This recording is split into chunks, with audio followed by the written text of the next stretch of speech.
This YouTube channel does not promote any violent, harmful, or illegal activities. All content provided by this channel is meant for an educational purpose only.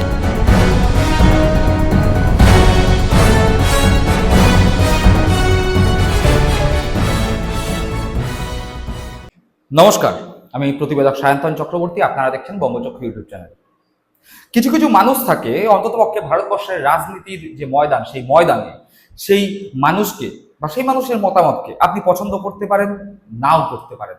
আপনি সেই মানুষের মতামতের পক্ষে হতে পারেন অথবা বিপক্ষে হতে পারেন, কিন্তু সেই মানুষের মতামতকে উপেক্ষা বা অবজ্ঞা করার ক্ষমতা হয়তো ভারতবর্ষের তাবর তাবর রাজনীতিবিদদেরও নেই।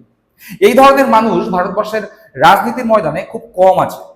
সেই রকম খুব কম থাকা মানুষের মধ্যে অন্যতম হলো প্রশান্ত কিশোর।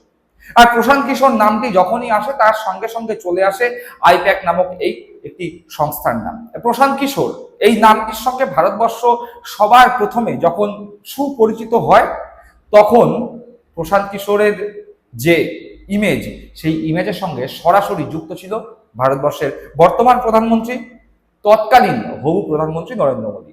এই প্রশান্ত কিশোরই ভারতবর্ষে ব্র্যান্ড মোদির আমদানি করে। বলা যায় বিজেপির এই বিরাট আইটি সেল, বিজেপির এই বিরাট প্রচার, কিভাবে সোশ্যাল মিডিয়ায় সব সময় প্রচারে রাখতে হবে নরেন্দ্র মোদীকে ব্র্যান্ড করে তুলতে হবে।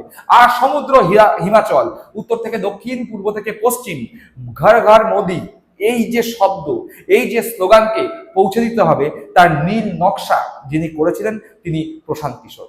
সেই প্রশান্ত কিশোর নরেন্দ্র মোদীকে তো 2014 ভোট বৈতরণী পার করিয়েছিলেন। তারও আগে গুজরাটে বিজেপির হয়ে এই প্রশান্ত কিশোরের মস্তিষ্ক কাজ করেছিল। এরপরে একাধিকবার বিভিন্ন রাজনৈতিক দলের হয়ে প্রশান্ত কিশোর ভোট যুদ্ধে অবতীর্ণ হন। যদিও সরাসরি রাজনীতিবিদ হিসাবে ভোট যুদ্ধে প্রশান্ত কিশোর অবতীর্ণ হয়নি, বরং প্রশান্ত কিশোর তার কোম্পানি আইপ্যাককে বিভিন্ন রাজনৈতিক দলের সঙ্গে ভোট কুশলী সংস্থা হিসেবে যুক্ত করেছেন এবং একের পর এক বিধানসভা, লোকসভা নির্বাচনে বিভিন্ন রাজনৈতিক দলের সঙ্গে কাজ করেছেন।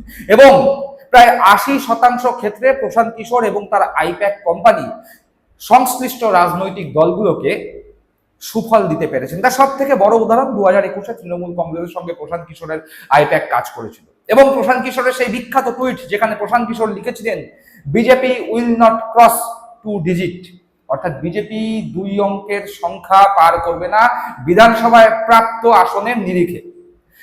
সেই টুইট প্রশান্ত কিশোর নিজের টুইটার অ্যাকাউন্টে পিন করে রেখেছিলেন। আমরা সকলেই দেখেছিলাম, সেই নিয়ে প্রচুর সংবাদ মাধ্যমে খবর হয়েছিল। প্রশান্ত কিশোর প্রায় নিশ্চিতভাবেই বলে দিয়েছিলেন যে 2021 বিধানসভা নির্বাচনে বিজেপি কোনোভাবেই বাংলায় ক্ষমতায় আসতে পারবে না, এমনকি বিজেপি 100 আসন ক্রস করবে না, পার করতে পারবে না 100 আসনের গণ্ডি। দেখা গেছিল 2021 বিধানসভা নির্বাচনে প্রশান্ত কিশোরের সেই ভবিষ্যৎবাণী একদম সঠিক প্রমাণিত হয়েছিল। বিজেপি 77-এ থেমে গেছিল, তৃণমূল কংগ্রেস হই হই করে জিতেছিল, ক্ষমতায় এসেছিল। তার কিছুদিন পরে আমরা দেখতে পেলাম প্রশান্ত কিশোর এই আইপ্যাক থেকে নিজেকে সরিয়ে নেন এবং নিজের জনসুরাজ পার্টি নিয়ে বিহারে নিজের কার্যকলাপ শুরু করেন। বলা যায় সরাসরি রাজনৈতিক ময়দানে অবতীর্ণ হন। রাজনৈতিক ময়দানে অবতীর্ণ হওয়ার সঙ্গে সঙ্গে গত বিধানসভা নির্বাচনে প্রশান্ত কিশোর এবং তার জনসুরাজ পার্টি বিহারের রাজনৈতিক যে ভোট যুদ্ধ, সেখানে অবতীর্ণ হয়েছিলেন এবং সেখানে প্রশান্ত কিশোর একাধিক ইন্টারভিউতে বলেছিলেন যে জনসুরাজ পার্টি যদি ভালো ফলাফল করে তাহলে ক্ষমতায় আসবে, যদি খারাপ ফলাফল করে তাহলে একদম সবার শেষে শেষ করবে। প্রশান্ত কিশোরের এই বক্তব্য সঠিক প্রমাণিত হয়েছিল, জনসুরাজ পার্টি একদম সবার শেষে শেষ করেছিল। কিন্তু তার সাথে সাথে প্রশান্ত কিশোর আরো একটি গুরুত্বপূর্ণ মন্তব্য করেছিলেন, যেখানে তিনি বলেছিলেন যেই দলই ক্ষমতায় আসুক না কেন, নীতিশ কুমার মুখ্যমন্ত্রী হিসাবে বেশি দিন থাকতে পারবেন না।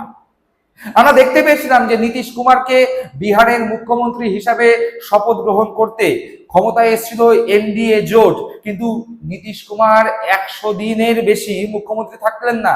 নীতিশ কুমার পদত্যাগ করলেন, পদত্যাগ করে এখন নীতিশ কুমার রাজ্যসভার সাংসদ হওয়ার জন্য চলে গেলেন। অর্থাৎ প্রশান্ত কিশোরের এই যে ভবিষ্যৎবাণী, সেই ভবিষ্যৎবাণীও সফল প্রমাণিত হলো।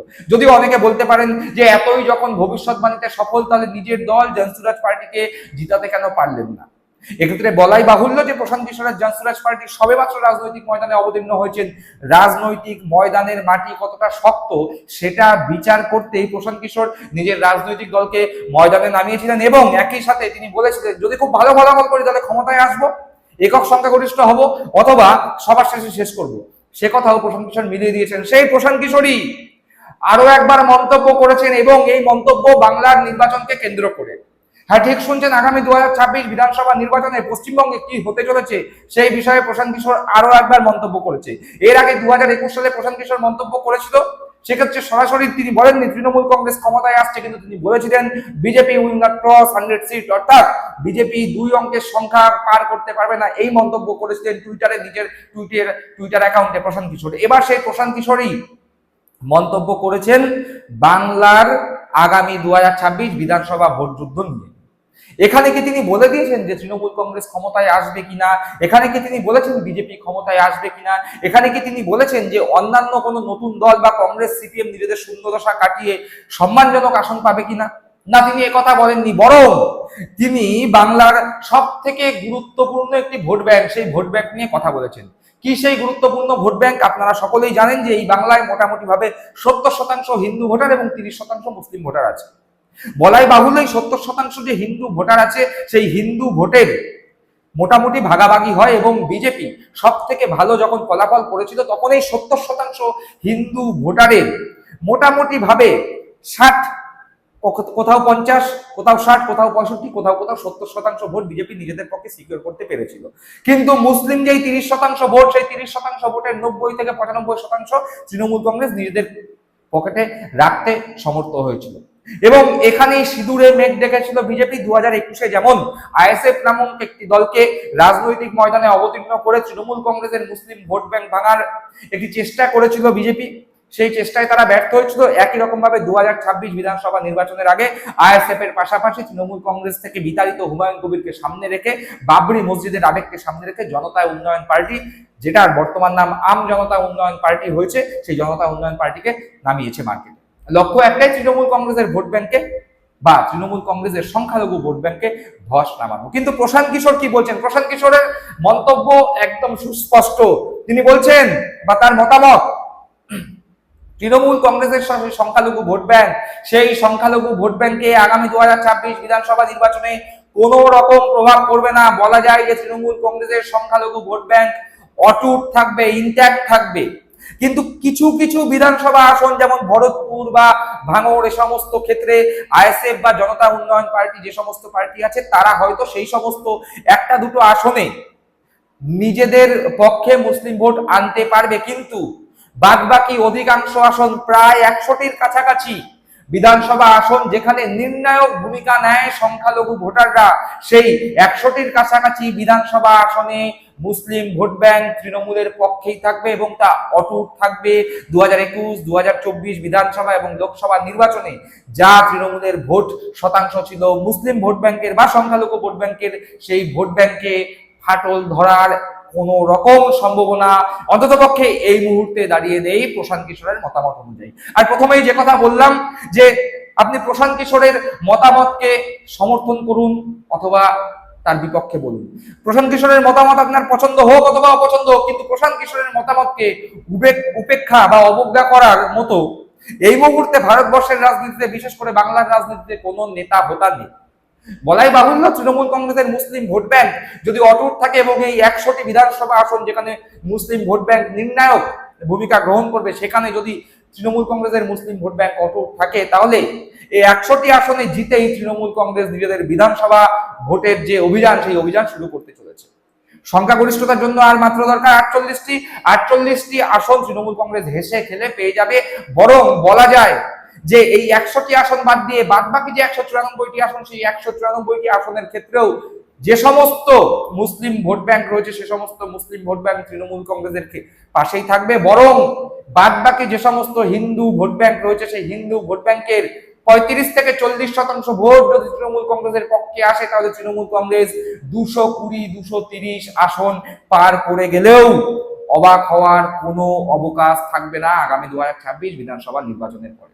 ফলতই যেখানে বিজেপির ভঙ্গুর সংগঠন, বুথ স্তরে রক্ত শূন্যতা সাংগঠনিকভাবে, একই সাথে জায়গায় জায়গায় ফ্লপ পরিবর্তন যাত্রা, নদিয়া থেকে শুরু করে উত্তর 24 পরগনার সীমান্তবর্তী এলাকা যেখানে মতুয়া সংখ্যাগরিষ্ঠ ভোটার রয়েছে, সে সমস্ত জায়গায় বিজেপির গোষ্ঠীদ্বন্দ্ব, সেই সমস্ত বিষয়কে একত্রিত করলে আগামী 2026 বিধানসভা নির্বাচনে বিজেপির জন্য যেমন খবর খুব একটা সুখকর নয়, একই সাথে বলে দেওয়া যায় আগামী 2026 বিধানসভা নির্বাচনে এসআইআর পরবর্তী সময় তৃণমূল কংগ্রেসের মুসলিম ভোট ব্যাংক যেমন অটুট আছে, সেরকম ভাবেই যে শতাংশ বা যে পরিমাণ হিন্দু ভোটার তৃণমূল কংগ্রেসের পক্ষ থেকে বিমুখ হয়েছিল বা তৃণমূল কংগ্রেসের কাছ থেকে সরে গিয়েছিল, সেই সমস্ত ভোটারদের এসআইআর পরবর্তী সময়ে তৃণমূল কংগ্রেসের পক্ষে ফেরত আসা শুধুমাত্র সময়ের অপেক্ষা। দর্শক বন্ধুরা, আপনারা কি মনে করছেন এই বিষয়ে? আপনাদের মূল্যবান মতামত অবশ্যই কমেন্ট বক্সে কমেন্ট করে জানাবেন। সকলে ভালো থাকবেন, সুস্থ থাকবেন। জয় হিন্দ,